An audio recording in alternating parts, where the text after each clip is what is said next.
Hello everyone and welcome back to Monsters of the Mind. As always, I'm your host Mr.G. In today's episode, we're heading to the land down under to talk about two more cryptids. How many cryptids are in this series? I feel like these are some of my most hated episodes. Anyway, today we're talking about the Bunyip and the Yowie. Bunyip means evil spirit, and according to sources, there are multiple Bunyips. Considering their name literally means evil spirit, I'm just gonna take a shot in the dark and say that they're malevolent. They come from Australia, and they're an Australian cryptid. The Bunyip doesn't really have a set-in-stone description, as some restorations make it reptilian, others mammalian, and there is once a report that claimed it looked like a starfish. But regardless of appearance, they are always described as being semi-aquatic and having an incredibly eerie-sounding call that echoes through the night. When European settlers were told about the Bunyip, they used it to explain pretty much anything they couldn't explain. As such, a lot of now known animals are thought to be Bunyips. So, what was it? Well, some people think that the Bunyip might be a rogue seal, since there have been incidents where seals end up in a freshwater body, and the call of a seal could sound pretty eerie at night. Others think the Bunyip is based on a cultural memory of the giant wombat known as Diprotodon, which some people think was semi-aquatic, and it was contemporaries of early Australians. So basically, it is thought that knowledge of the creature had been passed down over the years even after its extinction. Another explanation for the sounds, at least, is that they belong to a bird called the bittern, which despite its small size makes a very deep and creepy noise that sounds similar to what Bunyip calls allegedly sound like.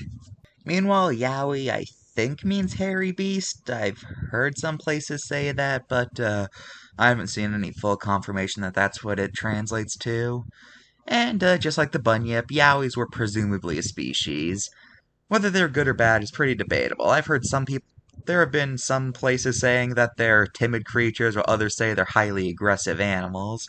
They come from Australia, and they're an Australian cryptid, just like the Bunyip.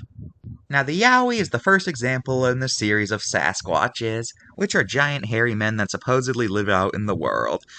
Well, I'll talk more about Sasquatches in general when I get to Bigfoot, though, since I feel like it'd be more appropriate there. As for the Yowie, it doesn't really have much that makes it unique compared to other Sasquatches like Bigfoot or the Yeti. So, yeah. Although, personally, my problem with the Yowie is the fact that how on earth would a primate get to Australia in the first place? Humans only got there because of boats, and bats and seals only got there because they can fly and swim. So how the fudge did a primate get to Australia? The closest primates are in Indonesia with orangutans, but did an orangutan sometime a few million years ago fall into the ocean, and then it drifted all the way to Australia and evolved into a humanoid-like figure? I'm sorry, the Yowie just makes no sense from an evolutionary standpoint. Although, there are some people who think that the Yowie is actually an undiscovered marsupial, and this is a case of convergent evolution, in this case a marsupial looking like a primate, which is definitely more believable than a primate ending up in Australia. After all, there's things like Australian moles, the thylacine, the marsupial lion, all three of which are marsupials that look like certain types of placental mammals. So, what do you guys think? Is the Yowie real? And if it is, do you think it's somehow a rogue primate, or is it just a marsupial that looks like a primate? Tell me in the comments, because I would love to know. Now here's Vincent. Okay, so imagine you throw a crocodile, a salamander, one of those weird lizard guys with the plates and spikes on their back, and you threw them all together in a blender. That's basically what the Bunyip looks like. Oh yeah, and he has hair. I don't know what he is or where he came from. He spends all of his time in the swamp. He often gets into fights with ogres. He wins a lot of the time due to his size advantage. And the legend is true, he has a very creepy call. Sometimes when I was spending nights in the swamps, I would hear it, but then I would remember it's him, and yeah. It's very creepy. It kind of sounds like if a banshee call was played on a kazoo. That's kind of what it sounds like. As for the Yowie, for some reason my dad really hates him. He always tells me that if I ever see him, do not go near him. He has genuine anger in his voice when he tells me not to do so either. Although, I have ignored my dad a few times on that, and I've actually walked up to the Yowie before. He's, not that bad of a guy. He looks like Bigfoot, except if he was scrawny. He has literally no muscles whatsoever, and he's as thin as a rail. So, I actually kind of worry about him sometimes due to how skinny he is. Alright, now that we got that out of the way, let's look at the cards.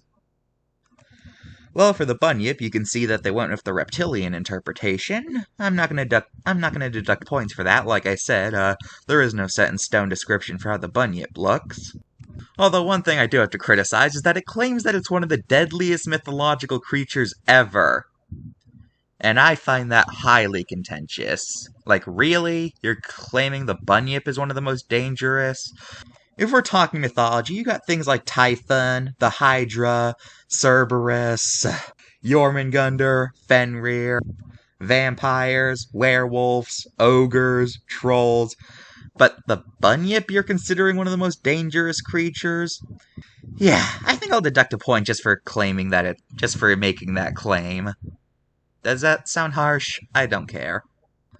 Anyway, on the back of the card it even mentions the fact that there are multiple Bunyip appearances.